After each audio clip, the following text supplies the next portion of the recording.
Good afternoon.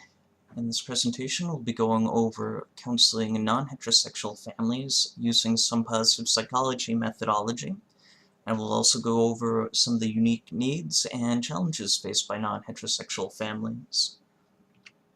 So, for this presentation, what groups make up a non-heterosexual family? This classification, it can include multiple identities, including two, but not limited to the gay, lesbian, bisexual, and transgender communities, but know that it also includes other forms and identities like pansexual or intersex. So it's an all-inclusive term, but for the sake of making things just a little more easier for the presentation, we'll shorten that to GLBT, and we'll use that interchangeably with non-heterosexual families. And for this classification, one or more members of the family will identify as GLBT, and they're not necessarily restricted to the parent or the child, and the family constellation doesn't need to be biological. It can be composed of several members that found each other and formed a family, whether that's runaway youth that was taken in by another couple, or just a collection of adults of varying ages. So know that it can be a very diverse constellation. So why do we need to focus on non-heterosexual families? Well, the majority of the studies tend to be focused on heterosexual families, making it a very narrow scope and oversight on the fact that GLBT families do have some very unique needs. Despite the gains in civil rights and an increase of tolerance in American society, there's still unique social pressures that non-heterosexual families face. And even without those discriminatory pressures, the needs are much more specialized in many cases. So what are some of these unique needs?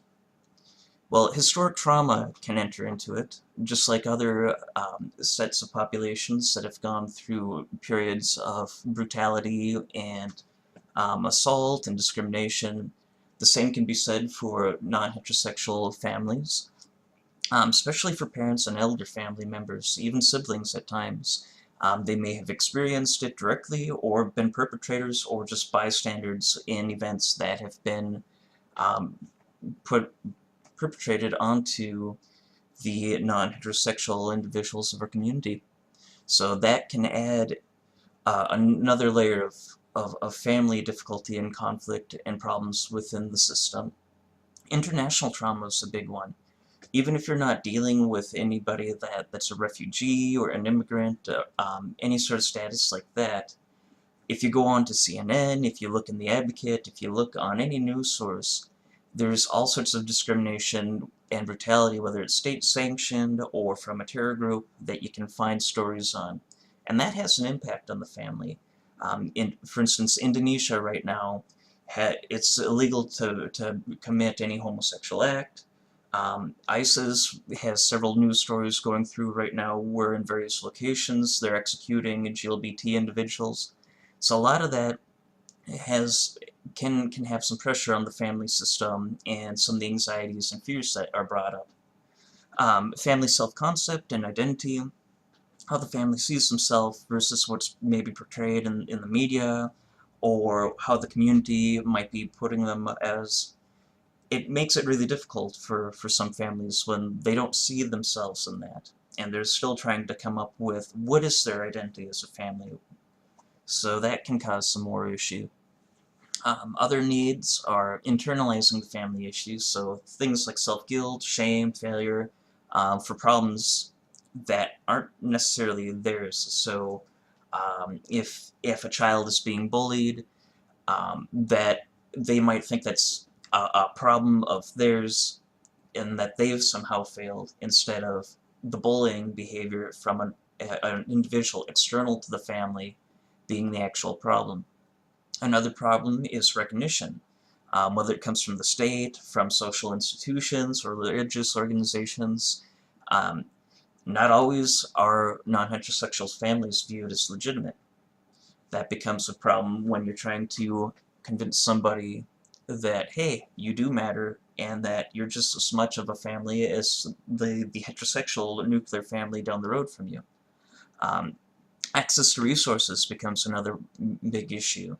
Whether it's personal or legal discrimination, if you're not in married status, or if you're in a state that's having some issues actually putting legal recognition of marriage into play, a lot of social resources, financial resources can be prohibited, and stuff like hospital visits, even if you're married, sometimes non-heterosexual couples will have to go and provide a marriage certificate or provide some sort of proof that the child is of both parents who may be the same-sex couple. And of course, bullying is always an issue. And granted, not all of these are necessarily completely isolated and unique to GLBT individuals, but the way that they experience it is, and the way that they have to deal with it is definitely unique. So bullying can happen to any family member. It can happen at work, it can happen at school, where we usually hear about it. It can happen at college, whatever institution, social setting, it can happen. And just like everything else, it affects the entire family system one way or the other. So this is a link to a introduction of sorts to positive psychology. So pause this lecture now and go ahead and watch that, and I'll see you in a minute. Alright, so after seeing that, some other aspects of positive psychology. It's focused on the strengths that allow individuals and communities to succeed and thrive. It explores some of the resilience factors, resources, and it also empowers the client instead of focusing on what's lacking in their life or maybe some of the negative factors. When we apply this to the family unit, we want to look at the strength of interactions. Shared meetings are especially important. And just as the previous video said, there are ways that we can measure some of these positive aspects, that that happiness isn't just the absence of something that causes misery. So there are ways within the family's own perspective that you can find to measure this. And why do we want to use this positive psychology with non-heterosexual families? Non-heterosexual families are often bombarded with negative messages. They're totally discriminated against, and when we take a strength-based approach, we help to change the family dialogue and the family thoughts from negative self-talk, from being a victim, to their strengths. GLBT families are extremely resilient, even in the face of adversity. Despite all this discrimination, despite all these factors against them, some of the violence that occurs, they make it. And in face of all that stress, they're still here and they stay together. So that's an important thing that we can bring to the table with positive psychology. That's a strength of theirs that can be worked with. And once again, it focuses on the healthy and powerful interactions already present in the family system, which will allow us to challenge some of the negative self-talk and themes within the family system. So one thing that gets introduced with positive psychology at times is the broaden and build theory. And this basically says when an individual tends to focus on the negative, that they diminish their ability to really find those solutions, that really creative function that's already within them or that they're already using. It inhibits that cognitive full function and creative problem solving that is so important, and it bogs them down. Conversely, when we look at the positive, and that tends to be the focus, creative ability and cognitive function improves, which improves resilience. They're in a much better place to handle new issues or recurring stress, and they'll find better ways to handle that and new resources if need be. Looking for a positive meeting in adversity is kind of a cornerstone of broaden and build theory. It's a way in which we can find more strength when we get bogged down in that negative. It's what we can take and give to the client when they come in and they have all this going on. We can look in meaning in their stories and the way that they handle other forms of stress, and that positive meaning in adversity and finding those strengths will help improve that resilient factor and get them in a much more positive place to handle some of these recurring themes and stresses that maybe are external to their own handling. So, resilience in the family, and this can be defined as a collective phenomenon that grows and develops with each challenge, allowing families to balance stress and demands. Non-heterosexual parents have been found to be highly effective parents, have a low stress level when dealing with their own children. So once again, there's a huge amount of resilience with GLBT families. Family strength and resiliency, that's based more in care and love, nurture, giving children what they need to thrive. It has nothing and very little to do with gender identity and sexuality. And that's an important fact when we're working with the GLBT family clients. So let's apply some of this. Let's use some learned optimism. This technique involves challenging that negative self-talk or negative view that these families might be holding on to and adopting. We need to help them learn some optimism.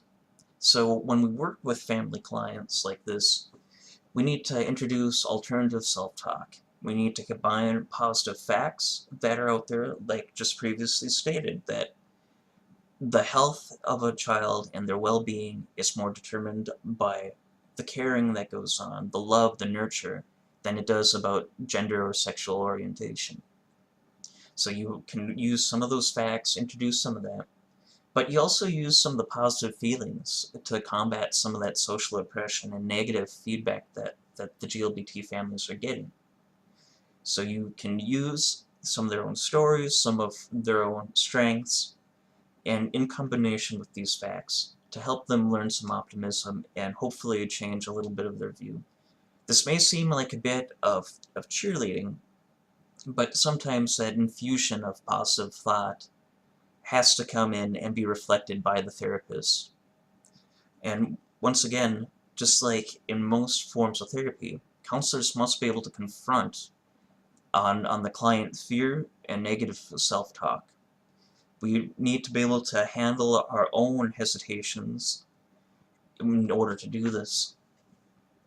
And to, once again, combat some of this negative fear and self-talk of our non-heterosexual family clients, we have to explore their strength. We have to go on a journey with them, and they have to help tell us some of their own strengths and powers and resources.